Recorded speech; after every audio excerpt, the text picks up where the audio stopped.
noches. Mi nombre es Eleazar Corso Vázquez. El día de hoy les vengo a presentar el tema del ciclo de Carnot de la materia de termodinámica. Como introducción, podemos decir que el ciclo de Carnot, propuesto por el ingeniero y físico francés Sadi Carnot en 1824, es un concepto fundamental en la termodinámica. Este ciclo teórico establece los límites máximos de eficiencia que puede alcanzar una máquina térmica al convertir calor en trabajo. Se compone de 4 procesos ideales irreversibles: 2 isentrópicos o adiabáticos y 2 isotérmicos. A pesar de ser un modelo idealizado, el ciclo de Carnot proporciona una base crucial para comprender las limitaciones y potenciales de las máquinas térmicas reales, siendo un pilar en el desarrollo de la segunda ley de la termodinámica. En esta presentación daré explicación sobre lo que es el ciclo de Carnot, así como sus características y la resolución de ejercicios en donde se emplea este ciclo. Para empezar, hablemos de lo que es en sí el ciclo de Carnot. En pocas palabras, es aquel ciclo en el cual una máquina térmica tendría la máxima eficiencia. Está constituido por 2 procesos isotérmicos y 2 procesos adiabáticos. Su eficiencia solo depende de las temperaturas absolutas de los focos entre las cuales opera. El ciclo de Carnot, la máquina que opera con el ciclo de Carnot vendría siendo como la máquina más eficaz a comparación de otras máquinas reales. A pesar de que ni la máquina que opera con el ciclo de Carnot tiene una eficiencia del 100%, eso debido a la segunda ley de la termodinámica, a pesar de que su eficiencia no es del 100%, sí es la más eficiente de todas las máquinas térmicas reales, ¿sí? Podemos decir que de acuerdo a la segunda ley de la termodinámica, como acabo de mencionar, ninguna máquina puede presentar una eficiencia del 100%. El ingeniero Sadi Carnot demostró que una máquina térmica que funciona en un ciclo reversible ideal, cuando hablamos de un ciclo reversible hablamos de una máquina ideal, al cual se le denominó ciclo de Carnot, es la más eficiente entre todas las otras máquinas, ¿sí? En pocas palabras, máquina que opera con ciclo de Carnot es la más eficiente entre todas las demás máquinas, pero no alcanza el 100% de la eficiencia. Ninguna máquina térmica que funcione entre 2 depósitos de energía puede ser más eficiente que una máquina de Carnot que funcione los mismos entre depósitos, ¿sí? Ahora hablemos de lo que es la eficiencia. La eficiencia ideal máxima de toda máquina térmica que trabaje entre 2 focos está dado en función de sus temperaturas. Para calcular la eficiencia en el ciclo de Carnot o de cualquier máquina reversible o real, esta se calcula de la siguiente ecuación: eficiencia es igual a 1 menos la temperatura de B entre la temperatura de A, donde la temperatura de B es la temperatura liberada o de salida y temperatura de A es la temperatura de entrada o la absorbida. Ahora hablemos de los procesos que existen en el ciclo de Carnot. En el ciclo de Carnot se presentan 2 procesos isotérmicos, el cual es la expansión isotérmica. Aquí tenemos la gráfica de los procesos. El primero de los procesos isotérmicos tenemos la expansión isotérmica, que es la que va de A a B, en donde la temperatura de A vendría siendo la temperatura del foco caliente.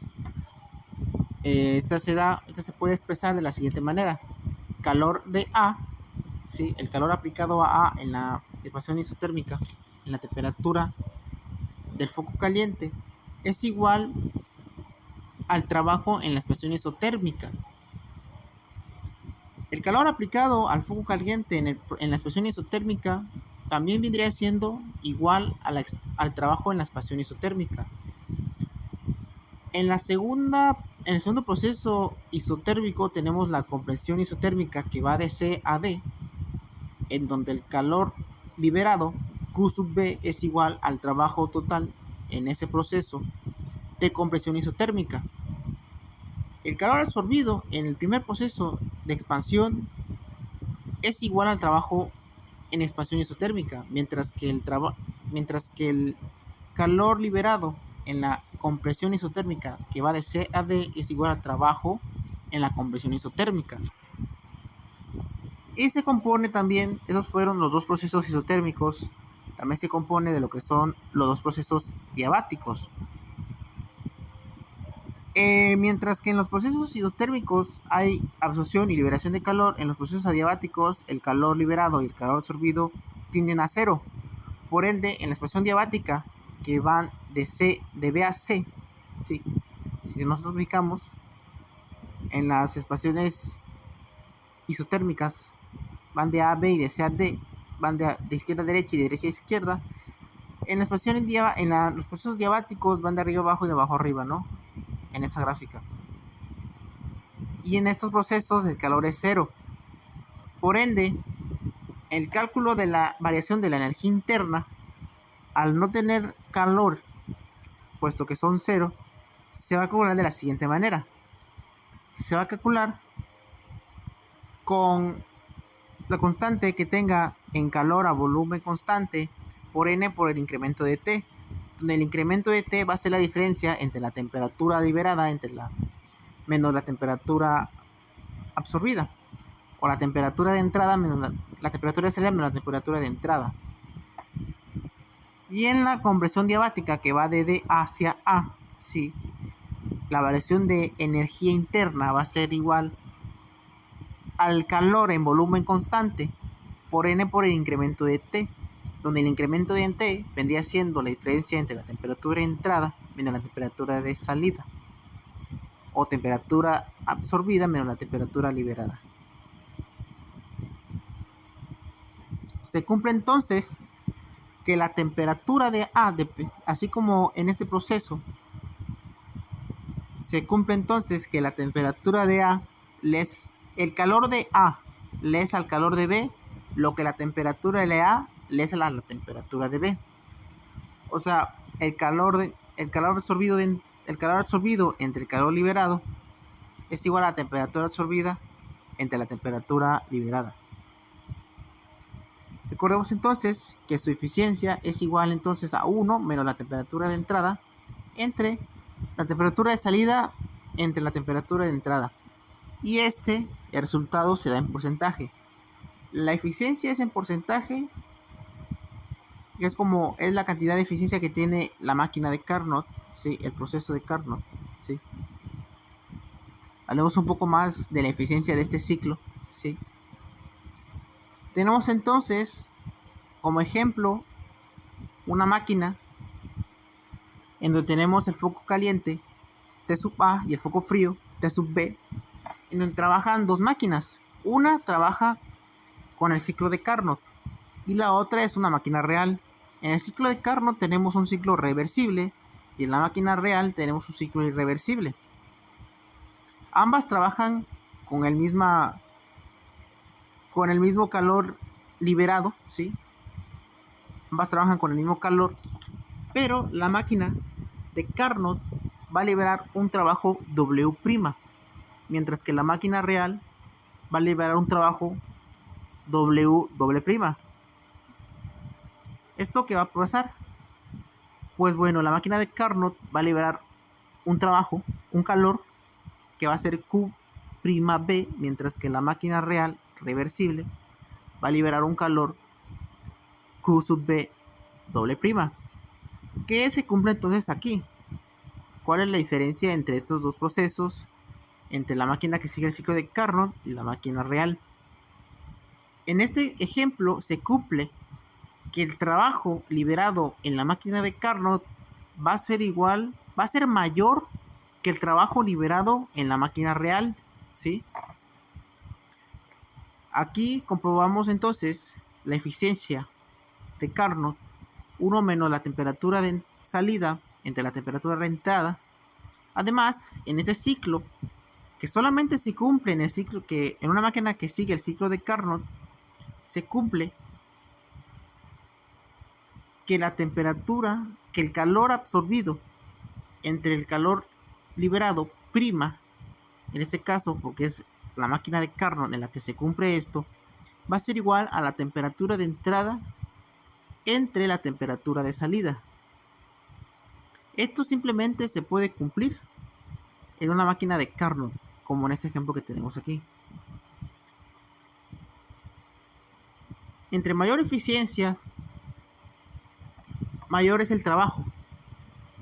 Por ende, así como la máquina de Carnot va a ser la más eficiente en comparación a cualquier máquina real, va a ser la que mayor trabajo genere sobre cualquier máquina real.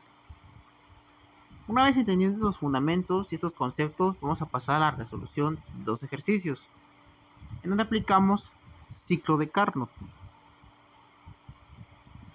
Como primer ejercicio tenemos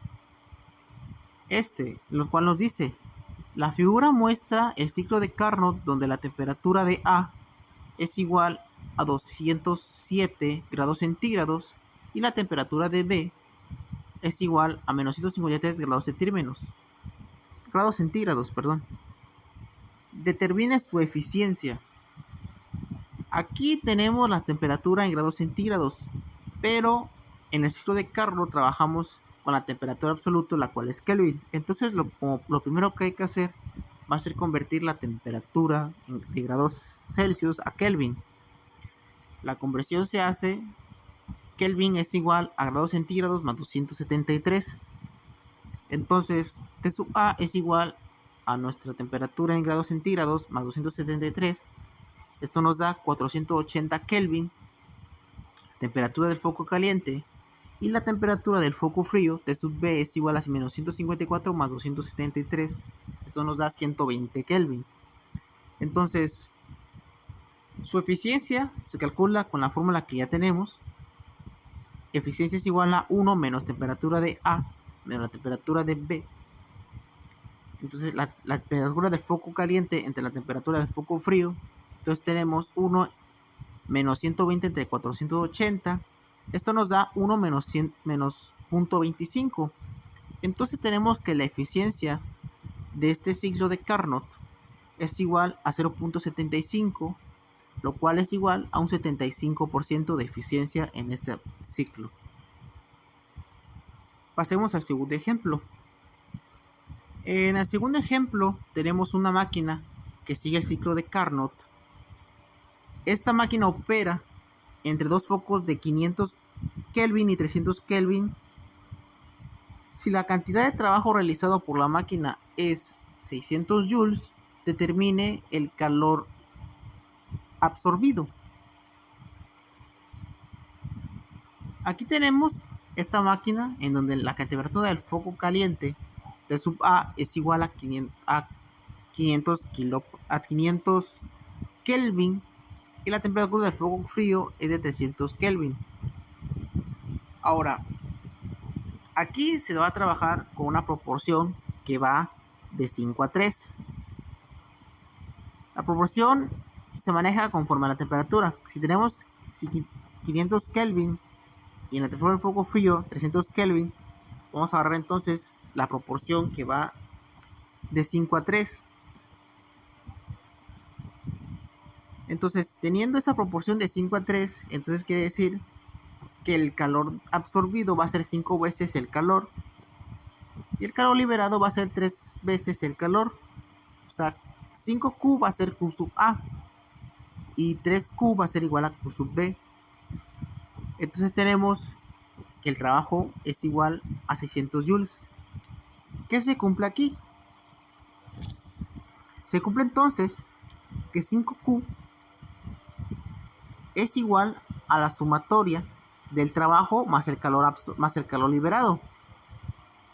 Entonces tenemos 5Q es igual a 600 joules más 3Q. Si despejamos esto, nos va a quedar 2Q igual a 600 joules. Entonces Q es igual a 300 joules. Luego de aquí, tenemos entonces que determinar el Q sub A, el calor absorbido, el cual vendría siendo la proporción de 5 a 3, vendría siendo 5Q. Entonces tenemos Q sub A igual a 5Q, pero Q vale 300 joules. Entonces multiplicamos 5 por 300 joules. Por consiguiente, y finalmente nos da que el calor absorbido vendría siendo 1500 joules. Mayormente los ejercicios de ciclo de Carnot nos piden calcular eficiencia, nos piden calcular trabajo igual, variaría mucho, pero con esto, que es lo fundamental, podremos resolver cualquier tipo de análisis que se nos presente en distintos ejercicios. Como conclusión, podemos decir que el ciclo de Carnot no solo define el límite teórico de eficiencia de las máquinas térmicas, sino que también sirve como una guía invaluable para el diseño y la mejora de tecnologías energéticas. A través de su análisis se destaca la importancia de los procesos reversibles y la minimización de las pérdidas de energía en sistemas reales. Aunque ninguna máquina real puede alcanzar la eficiencia del ciclo de Carnot, debido a irreversibilidades y otras limitaciones prácticas, este modelo sigue siendo una referencia fundamental para los ingenieros y científicos en su búsqueda de sistemas energéticos más eficientes y sostenibles. En última instancia, el ciclo de Carnot continúa siendo una herramienta educativa y práctica esencial en el campo de la termodinámica. En pocas palabras, el ciclo de Carnot no es un ciclo que se pueda traer a la realidad, pero pero proporciona una base para, como dice aquí,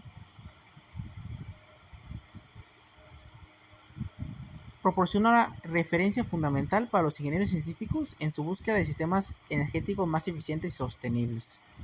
Entonces, el ciclo de Carnot simplemente nos va a ayudar para encontrar una mejor eficiencia en nuestras máquinas irreversibles y una mejor ingeniería de estas mismas máquinas, ¿no? Y ayuda mucho y aplica mucho en lo que es el campo de la termodinámica. Entonces, esto ha sido todo por hoy. De mi parte, les dejo las referencias y esto ha sido todo. Gracias por su atención.